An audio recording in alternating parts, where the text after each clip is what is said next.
So now we have a girl with a bad wig, and I mean a bad wig, who is looking for drama all the way over in Morocco and did it twice. And then we have a guy who's like, oh, PDA is okay. Now it's not okay as she's on the way there. And then decides to desert her literally in the desert. This is Socially Single. Welcome back. If this is your first time here, like, subscribe.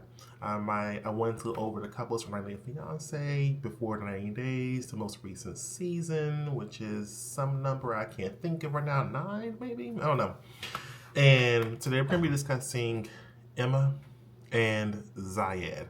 So let's get into it. Let's talk about it. So I'm gonna just be honest. These two were doomed from the very beginning. They it was not built on honesty. They were not really upfront with each other, and there was never been any trust going in either direction from one to the other between these two. Let me introduce. Let me kind of go back. So we got Emma, who's 28 from California. We have Ziad, who's 27 at the time from, of course, from Morocco. And Emma has a twin sister, and they both like to do, I think they're Botox and their little surgeries, and they both work at a spa. Of course, we find out, unfortunately, I should say not of course, that Emma lost her job the day before she went to Morocco, and her secret for her is the fact that she wants Syed to marry her, but she already has been to Morocco in the past and had a failed relationship that did not work out. And he doesn't know about this. So she is going to Morocco this time to meet Zayed. And her idea is that she's going to hide her past because, she doesn't want them to know that and make it seem as if this would be her first time in Morocco or her first time, ever dealing with a Moroccan man. That's what I mean in terms of lying, not being upfront, and there being no trust between the two of them. So we have Zayed, who's a nurse in Morocco. He's, like I said, 27 years old. I think he may live alone. I'm not sure. We don't get a ton of information about Zayed, and I'll be frank, he seems to be boring. When I say boring, I would argue he's just seems to be stable. Like just a 27-year-old man lives in Morocco. I think that he was trying to curate his appearance on the show. And one of the big things that came up earlier on when he was called out for lying was Emma. Let's go into the bullshit. Let's just get into the bullshit. So Emma's like, hey, when I come, will we be able to kiss in public? Essentially be able to have PDA and kind of do whatever I want and wear whatever I want. Now here's the thing I have a problem with on both of them. She knows the answer to her questions. Like she knows the answer, and she knows that she can't do any of that. Not because it's really even a personal preference. It is just something that's problematic in that country already, right? And so it's problematic in that country, and it's problematic in terms of that culture, as well, especially certain parts of Morocco. And also, she is someone who has came out and said in her confessional that she was inspired by one of the earlier couples who also went to Morocco. So, like, you're familiar with this. Like, you understand this.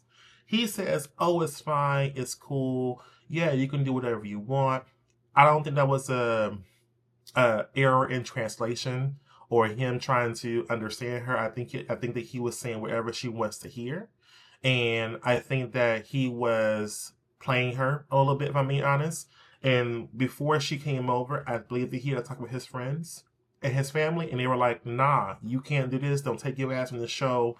Talking about our culture allows this, that, and the third. Like, she's going to leave. You're going to be here. So we don't want our culture being represented a certain way. So when she came, he switched up.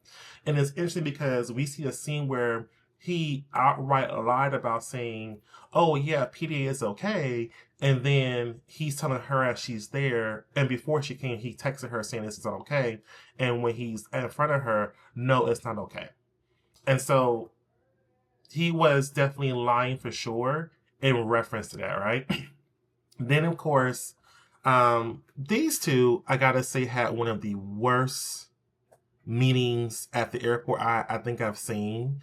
In regard to this franchise, in regard to this franchise, and I'll back up a little bit. Before we went to the airport, we get a chance to meet Emma's twin sister, and we also get a chance to meet her brother. And they both tell her that she needs to be honest with him and she needs to be upfront with him about, this secret that she's trying to keep. So that told me that I don't know, we don't know much about her siblings' lives, but they're wise enough to make sure that she understands what she's doing and she's making an informed decision to go about this route, which is going to later cause a discourse between her and this guy, right? So my thing is, once you know better, it's up to you to do better. Like, no one can force you, right? But you can't say you didn't know. You couldn't say, well, I didn't see that. No, you have two of your siblings whose opinions you said that you trusted, who was like, this the right way you should move. And in fact, I don't think you should really go. You've been here, you've done that. But I digress. We move on. When they got to the airport, Emma was, first of all, was dressed way too much for the airport. I'm not a big fan of her style. I think she's like, she looks okay and it's kind of cute, but we have the same wig the entire season, which is a little bit like the lady from Addams Family, if I'm being honest. Like, she's trying to look Moroccan, but you're not Moroccan, and she's trying to look exotic, and you're not really exotic, and you're doing it every day, and it's just not really. It's just not a natural attraction for her, in my opinion. That's not the look she should be going for, if I'm being honest. And so, and when Ziad meets her, he meets her outside. He didn't come. He come outside. So they already had this disjointed meeting.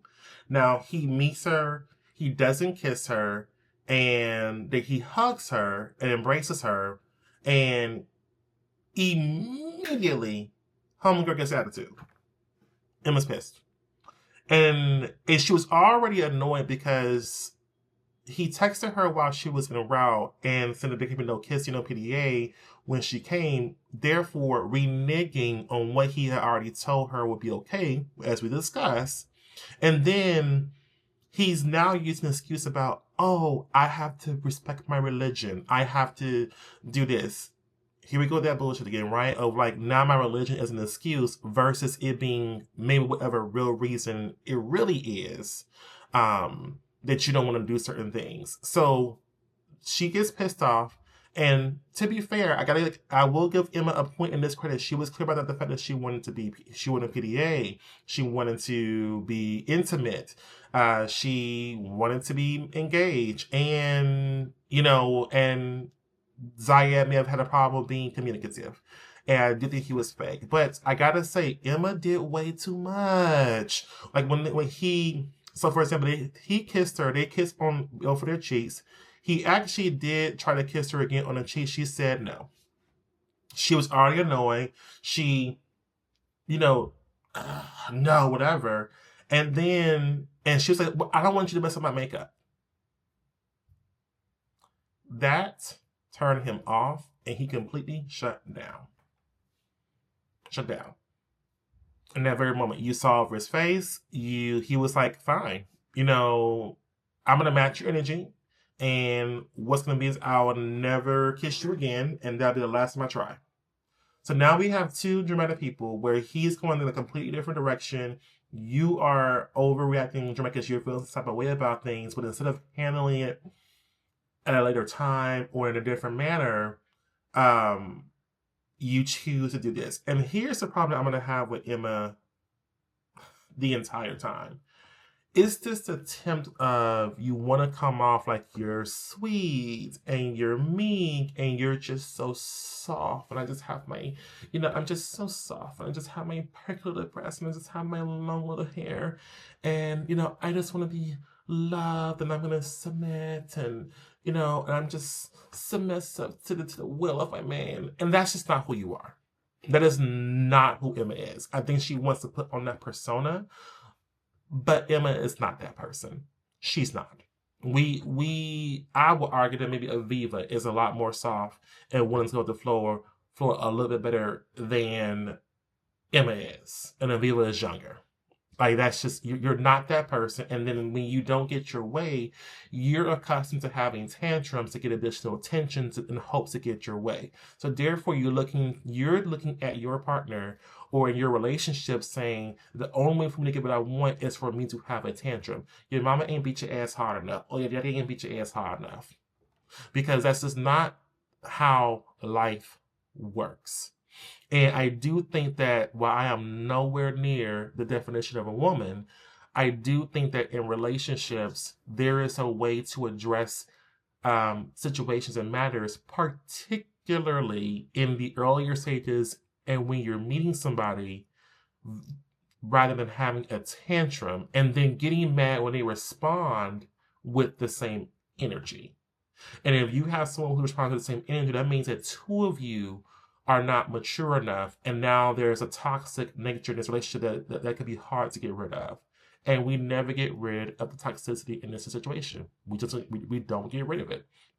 So at that point, outside, they're on the sidewalk with her mounds of luggage.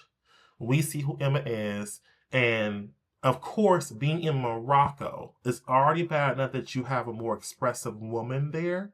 So Ziad is already already shutting down because there's a level of embarrassment. And of course, this is a inherently misogynistic culture. So in his mind, I have to take control of the situation and try to control you because you can't be embarrassing me in public, which she knows already.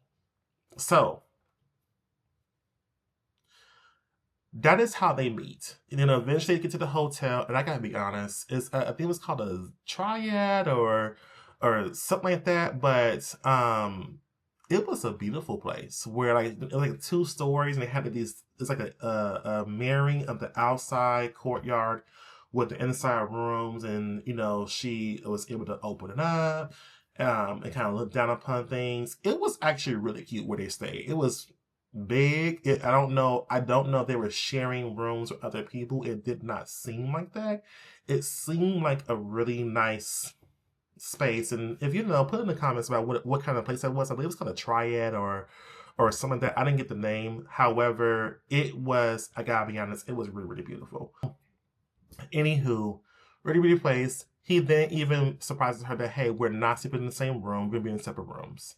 And, of course, he's now really being big on the fact that he wants to, focus on relationships, focus on his religion and respect his culture. But I'll be frank, I don't think that was a reason. I'm going to go back to what I said earlier. I think that Zaya had a conversation with his family, his friends, whomever, that was like, don't get on these cameras, do what you normally do. Because again, I'll ask the question: if you're so serious about your culture, then you would be about it in every aspect, not just when you want to pick and choose. That's the same problem I had with Daniel. It seems to be picking and choosing the best benefit you when you want your culture to be a reason why you don't want to do something or why you want to do something, but then you're okay foregoing the culture and your religion for other matters that don't align with the culture and religion. I digress. So she's mad about they're sleeping in different beds. They at some point begin to make up, and I'm gonna just fast forward to the fact that because they're not the most interesting people, that she met his friends. And I want you to know when she met his friends, she was already a little amped up. So she, similar to Lisa, wanted to use his friends to kind of gain information about him, or I'm sorry, to not gain information. She wanted his friends to side with her. And he has 2 male friends. And again, she's been in Morocco. So you already know where my thinking is at this point because I've told you. The fact of you're in Morocco, which is inherently a patriarchal, men-driven society with misogynistic tendencies. So in their minds, they have an idea as to what kind of woman you should be if you're dating a Morocco man. And she goes to show her ass. Emma show her ass. That's just that's how I feel. She showed her ass. For a woman who has already been with a conservative Muslim in the past and has been to Morocco and has dealt with this already in the past, she knew better than to continue to overtalk not just Zayed, but his friends, to try to look for them to punish Zayed because of this and there. She even revealed that he may have been talking to other females per her own suspicions. Keep in mind of her secret now of the fact of like that he's talking to the girls, trying to woo other girls. They all might be doing it.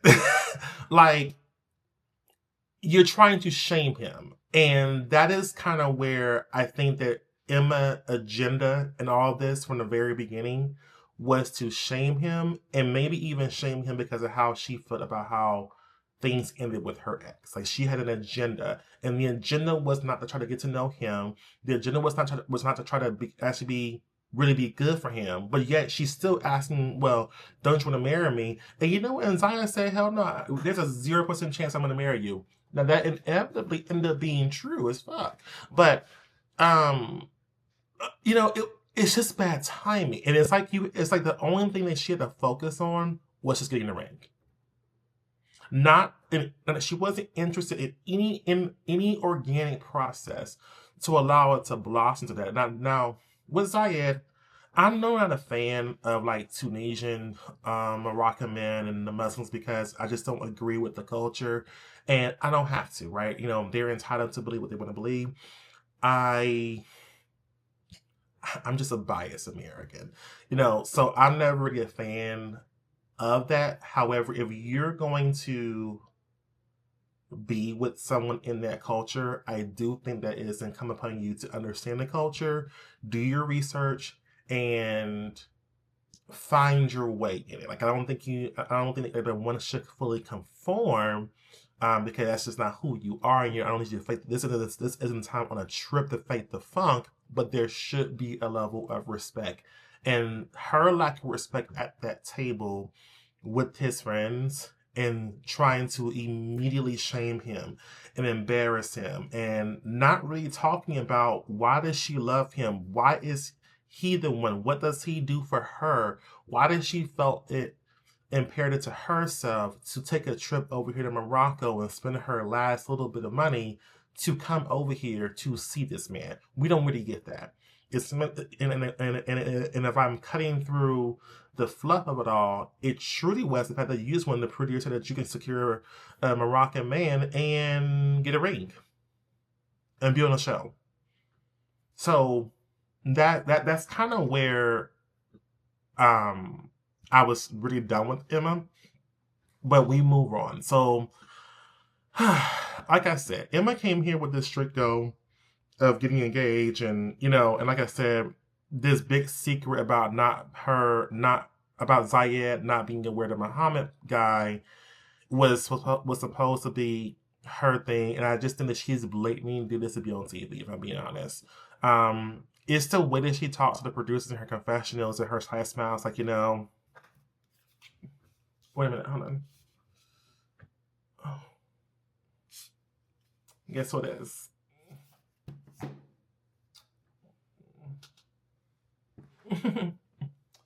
It's Muhammad texting me. It's this. Or it's Zayed texting me. Yeah, girl, he just wants me so bad. Oh my God, and he's coming after me. I knew that he would come around. No wig shift. No wig shift. No wig shift. She didn't do all that. But it was like, you're not... Emma, I'm sorry. You're not that girl. You aren't that girl. You aren't that girl. Like, you're not that interesting. and you're failing at trying to be. And so we get to this point where, Zayed and her, they really do try to kind of make peace. He cooks for her, and he's trying to rule her. And I would say, I think that if the cameras weren't there, I think that this may have gone better. I think this is probably Zaya's first attempt. It seems like trying to woo an American, a person from a different country. I don't think that he's really kind of gone through this experience. So I think that he was trying to put out whatever stops that he can pull out.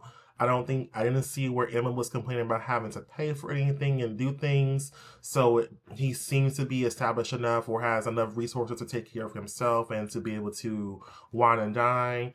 I think he really tried to kind of, introduce her to his culture a little bit. And he honestly wasn't, um, while Zayed had a bit more of a hardened exterior, and I'm not trying to give him like a bunch of grace. I think Zayed also was hiding certain things that we just don't know about. He wasn't offensive to me. He wasn't, and I think because Emma was just so much, and was trying so hard to be antagonistic and trying to get a toxic reaction from him that I really couldn't get into maybe the negatives about Zaya the way I would have wanted to.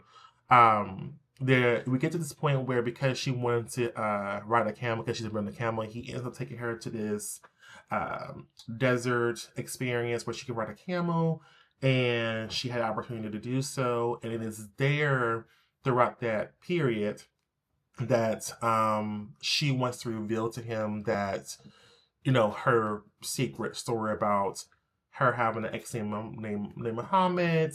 When they were breaking up or going through a bad time, she had hopped online to try to inspect him and to see what he was doing with other girls. She then, on that profile she created, trying to spy on the old person, she started talking to Zayed and Master Zayed. They started chatting. She went back to her ex, was with him. She ghosted Zayed. And then when she was done with the Muhammad, done with the Muhammad. Oh my God. When she was done with Muhammad, she then went back to Zayed and was like, hey, I'm available now. Let's see where this goes. So already by off rip, Zayed is like, you know, because he was ghosted and then she came back, let's not pretend how this goes, especially someone who might be a little bit more of a narcissist or a little bit more into themselves, or just maybe an average person. I don't know. When we were talking originally the first time, you wasn't taking with me enough to give me a chance at that moment. You're using me as a rebound person or as a alternative, right? To what you really want, to where your heart really is. So I think that Zayed, while he didn't fully understand the dynamics because she had not shared it with him, when she goes to him and then came back using whatever excuse she used to do that, I think that he was only half in at that time. Therefore, it's like, let's just see where it goes. She's cool, she's pretty, whatever. She's sending me pictures, whatever. She's trying so hard to get with me. He's not sending her stuff according to her, and she's sending him everything, and he just goes along with it. And so it's interesting because when she reveals her secret and pretty much the way that Shaw does it, I don't really believe that Zayed was really into Emma like that. However, I do think that he was interested to see where it would go. And I think that he was smart by being cautious, by not leading her on that is leading to a ring. Because he did give her a gift for her birthday. This girl was like, this isn't good enough.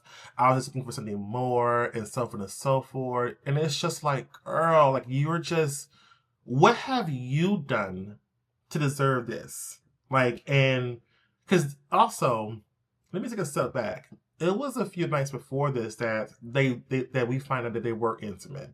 And how do we find that out? Not because of the cameras, not because there was a camera in the room, like how 90 Fiance loves to be TMI with sex scenes. It was because it was like, yeah, so we were intimate last night. I got, it happened, girl. Yeah, we did it. And it's like that I don't think that aligns with the kind of person Zayed is. While there is a level like he may be there's a level of you're trying to portray yourself to be what you're not, and this honesty on here is saying possibly. Or maybe I just don't want my business out in the streets like that. I think there's more people like that. And so, but you're like using this as fodder for to make this storyline kind of like be more than what it is. And to be fair, to be a little bit fair, Emma is one of those ones. She said, she's like, hey, I'm very easy. She's like, one tequila. If a man buys me a tequila, I love him. If they give me two tequilas, I'm going home with the man. And do y'all know who Sister Cindy is? Like when she said that, I was like, so she is exactly what Sister Cindy was talking about. Like one margarita, and she'll what?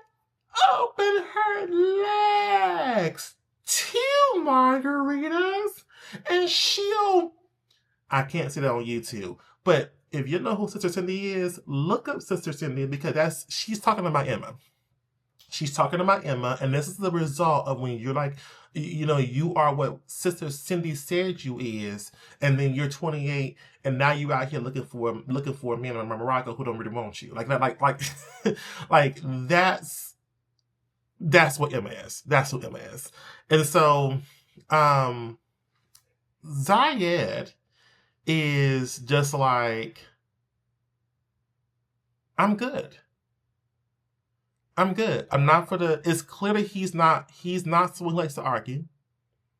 He's someone who, he doesn't like to be confrontational.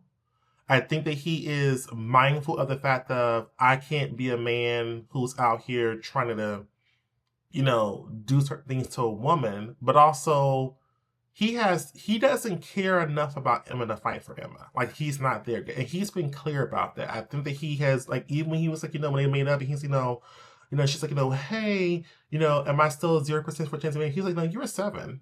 I was like, damn. He didn't say 70. He didn't say 80. He didn't say 50. He said you were 7%. And if I'm wrong, correct me, but I'm pretty sure that man said 7. She tried to make it seem it was more than what it is, and he tried to clean it up. But no, I think he was quite clear that you are, out of 100, girl, you are a 7. That would do so much to my self-esteem with the cameras running, especially let's have a deeper talk about why you really feel that way and what does this grading scale, what does the sliding scale, the grading scale look like for you for us to be much? But this is Emma we're talking about. She doesn't have that level of maturity that she's willing to invest in knowledge about herself to have those types of conversations. And we don't really see her talk to her family about this whole process. We don't see him talk to his family. So I think that she kind of moves the way she wants to and has to touch the stuff to see if it's hot kind of girl. So he dumps her right there in the middle of the desert, left her. He got his shit. He packed up his stuff, and he was like, I'm deuces. I'm out. Like, it's not going to work between us.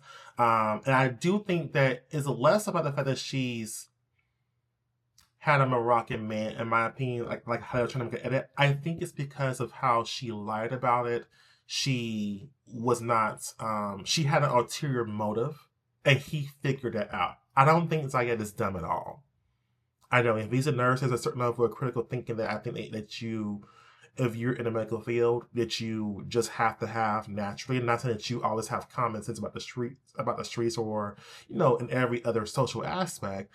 However, I don't take Ziad to be a dumb man. I think that he kind of kept saying everything that she had not told me. I think that Emma was trying to manipulate things to get what she wanted, and then was like, okay, like we discussed with Lisa, like, oh, let me get what I want first, and then when you give me what I want, you have then earned the privilege for me to tell you the truth about what you should have known before you agree to give me what I was really looking for, because it was more about me getting what I want and winning than having this happen organically and you accepting me for who I am today in my past, right?